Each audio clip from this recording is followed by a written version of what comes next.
आनंद भदौरिया जी। धन्यवाद सभापति महोदय। मैं सदन में श्री शफी परम्बिल द्वारा 26 जुलाई 2024 को पेश किए गए इस महत्वपूर्ण प्रस्ताव पर चर्चा करने के लिए खड़ा हुआ। ये प्रस्ताव देश में हवाई किराए के अनियंत्रित और अत्यधिक बढ़ते दामों पर रोक लगाने की मांग करता है। विशेषकर जो इस देश का आम आदमी है, जो प्रवासी मजदूर हैं, उनके हित में जो प्रवासी मजदूर विदेश में रह करके अपने देश की अर्थव्यवस्था में योगदान कर रहा है, ये उनके किराए से जुड़ा हुआ प्रस्ताव है। सभापति जी, कहां तो तय था चरागां हर एक घर के लिए, कहां चिराग मयस्सर नहीं शहर के लिए। सभापति जी, हमने भारतीय जनता पार्टी के तमाम नेताओं और स्वयं माननीय प्रधानमंत्री जी के भाषण में सुना है कि भारतीय जनता पार्टी की हुकूमत हवाई चप्पल वालों को हवाई यात्रा कराना चाहती है, लेकिन यह नारा भी अन्य नारों की तरह ही हवाई साबित हुआ।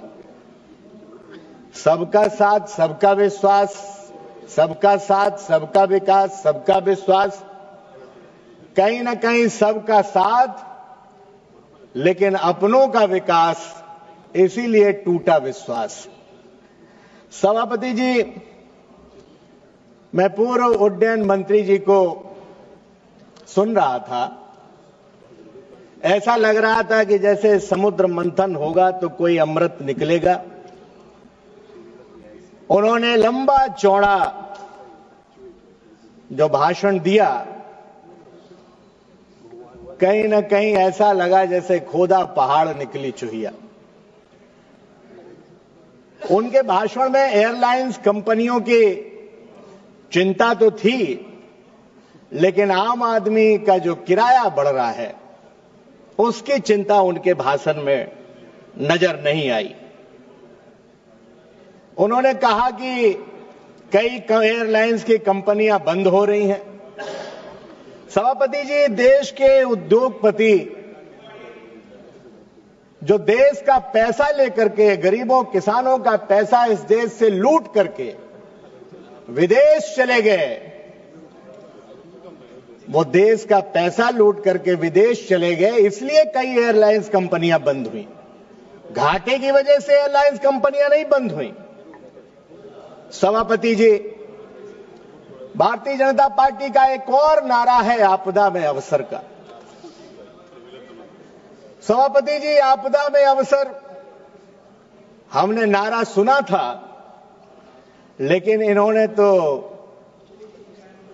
गंगा मैया के स्नान में, महाकुंभ में भी अवसर तलाश लिया। सनातन की बात बहुत बड़ी बड़ी करते हैं, और जब कभी महाकुंभ की बात होती है तो आदरणीय निशिकांत दुबे जी खड़े होकर के इधर इशारा करते हैं कि जैसे सनातन का पेटेंट केवल उन्हीं के पास है और हम सारे सनातन के द्रोही इधर बैठे हुए हैं। क्या किया आपने? विदेश जाना तो सस्ता था, लेकिन दिल्ली से प्रयागराज जाना महंगा था। बड़े बड़े उद्योगपति तो अपने चार्टर प्लेन से प्रयागराज चले गए, संगम पर उतर गए, स्नान कराए, लेकिन आम आदमी अगर हवाई जहाज से प्रयागराज जाना चाहता था तो नहीं जा पाया, इतना महंगा किराया था। हम लोग भी, जो हमें भी सांसदों को एयर टिकट मिलता है, सभापति जी मैं दिल की बात कहना चाहता हूं आपसे। कहां सभापति जी? प्रयागराज। जी जी गया था। सभापति जी, मैं दिल से कहना चाहता हूं, जो सांसदों को सुविधा मिलती है एयर टिकट की, जब एयर फेयर देखते हैं, हालांकि वो पैसा हम लोगों को नहीं देना होता है, सरकार भुगतान करती है, लेकिन कहीं ना कहीं मैं सच कह रहा हूं आपसे, हवाई जहाज का किराया इतना ज्यादा देख करके हवाई जहाज से यात्रा अभी तक एक बार छोड़ करके हम लोगों ने नहीं की। रेल में बैठ करके हम लोग दिल्ली आ जाते। आसमान छू रही हैं कीमतें। क्या बीएसएफ का किराया, बीएसएफ की जो सुरक्षा का जो सीआईएसएफ केंद्रीय सुरक्षा बल का जो भुगतान होता है, खर्चा आता है एयरपोर्ट अथॉरिटी पर, जो डिप्लॉयमेंट उनका होता है, क्या सरकार की जिम्मेदारी नहीं है कि आम आदमी की सुरक्षा करे? अगर हमें अपनी सुरक्षा के लिए खुद पैसा भुगतान करना पड़ेगा तो फिर सरकार का क्या काम है? महामहिम सभापति जी, सरकार की क्या जिम्मेदारी है? सरकार को सीआईएसएफ का भुगतान नहीं करना चाहिए? इसलिए सभापति जी मैं कहना चाहता हूं, 1994 से पहले भारत में हवाई किराए पर सरकार का पूर्ण नियंत्रण था, जिससे सुनिश्चित होता था कि यात्रियों को उचित दर पर सेवाएं मिलें।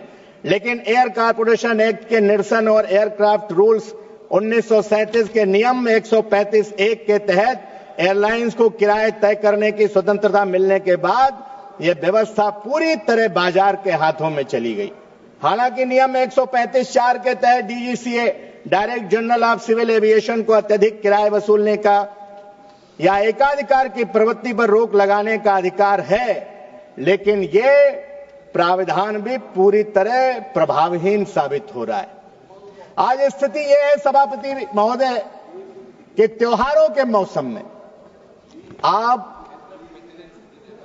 नई यात्रा कर सकते, और जो रूडी साहब बता रहे थे कि हम लोग तो आलसी हैं कि कल जाना है तो आज ही टिकट करा रहे हैं, 15 दिन पहले कराना चाहिए। सरकार की जिम्मेदारी है मानवर कि ऐसी व्यवस्था करे कि अगर किसी को इमरजेंसी में ही कोई फ्लाइट लेता है, नहीं तो अपने साधन से चला जाता, रेल से चला जाता, तो जब इमरजेंसी में जाना है सभापति महोदय तो फ्लाइट तो फिर एक आध दिन पहले ही होगी, महीने भर पहले तो कोई करेगा नहीं है बुकिंग। इसलिए कहीं ना कोई ऐसा रास्ता निकालना चाहिए। और जो प्रवासी मजदूर हैं, प्रवासी मजदूर वो तो साल में एक ही बार अपने घर आते हैं सभापति महोदय, और फिर उनको इतनी ज्यादा टिकट के किराए की वजह से उनके साल भर की कहीं ना कहीं कमाई भी चली जाती। इसलिए सभापति महोदय, एयरलाइंस का तर्क है कि मांग और आपूर्ति का सिद्धांत है, लेकिन क्या मुनाफाखोरी के आड़ में गरीबों का शोषण करना उचित है? डीजीसीए ने टैरिफ मॉनिटरिंग यूनिट बनाई, लेकिन ये केवल ये देखती है कि एयरलाइंस अपनी वेबसाइट पर दिखाए गए दामों के अनुसार ही किराया वसूल कर रही है या नहीं। यह व्यवस्था पूरी तरह नाकाफी है, क्योंकि एयरलाइंस पहले से ही मनमाने ढंग से अपने टैरिफ तय कर रही है। इसलिए सभापति महोदय, इस समस्या का समाधान क्या हो सकता है? कुछ हम लोगों के सुझाव हैं।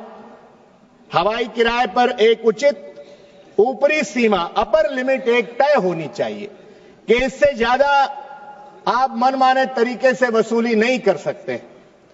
सरकार एयरलाइंस ऑपरेटर्स, जनप्रतिनिधियों को और अन्य हितधारकों को एक साथ एक संयुक्त बैठक आयोजित करे, जिस पर विचार विमर्श हो, ताकि इस मुद्दे पर तुरंत कार्रवाई की जा सके।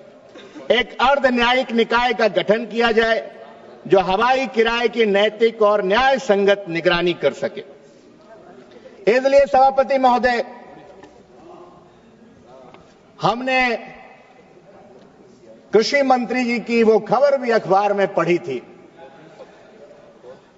कि इतना महंगा किराया और महंगा टिकट लेने के बावजूद भी एयरलाइंस में टूटी हुई चेयर पर बैठ करके माननीय कृषि मंत्री जी को यात्रा करनी पड़ी। यह दुर्भाग्यपूर्ण है सभापति महोदय। जो एविएशन मिनिस्टर हैं उनसे काफी उम्मीद इस देश को है, इस देश के आम नागरिकों को है, क्योंकि वो नौजवान हैं, खुशमिजाज हैं, कुछ करना चाहते हैं। जी माइक सभापति जी ऑन नहीं तो आवाज नहीं आ पाती। अपने सुझाव और दीजिए। सभापति महोदय, नौजवान हमारे मंत्री जी हैं, कुछ करना चाहते हैं, सही समय है, यही समय है जब आप इतिहास में अपना नाम दर्ज करा सकते हैं। और मैं तो कहूंगा आपसे, कुछ लीजिए फैसला, कुछ रिसर्च करिए और आम आदमी को जो उम्मीद है और सरकार का जो नारा है कि हवाई चप्पल वाला हवाई यात्रा कर सके, उस नारे को साकार करने के लिए काम कीजिए और ऐसी व्यवस्था निकालिए कि आम आदमी औसत दर्जे के किराए में। सभापति महोदय, जब महंगाई बढ़ रही है, जब आम आदमी की आमदनी लगातार घट रही है, मैं समाप्त कर रहा हूं आपके घंटी बजाने से पहले, इसलिए सभापति महोदय आपने समय दिया और इस प्राइवेट मेंबर बिल पर, बहुत महत्वपूर्ण बिल पर चर्चा हुई, तमाम सदस्यों ने बात रखी। मैं सरकार से आग्रह करता हूं कि इस प्रस्ताव पर गंभीरता से विचार करे और एक ऐसी नीति बनाए जो एयरलाइंस के व्यावसायिक हितों और यात्रियों की सुविधा के बीच एक संतुलन बनाने का काम करे और आम आदमी को यात्रा करने में, हवाई यात्रा करने में आसानी हो सके, सुलभ हो सके। आपने समय दिया, आपका बहुत बहुत धन्यवाद।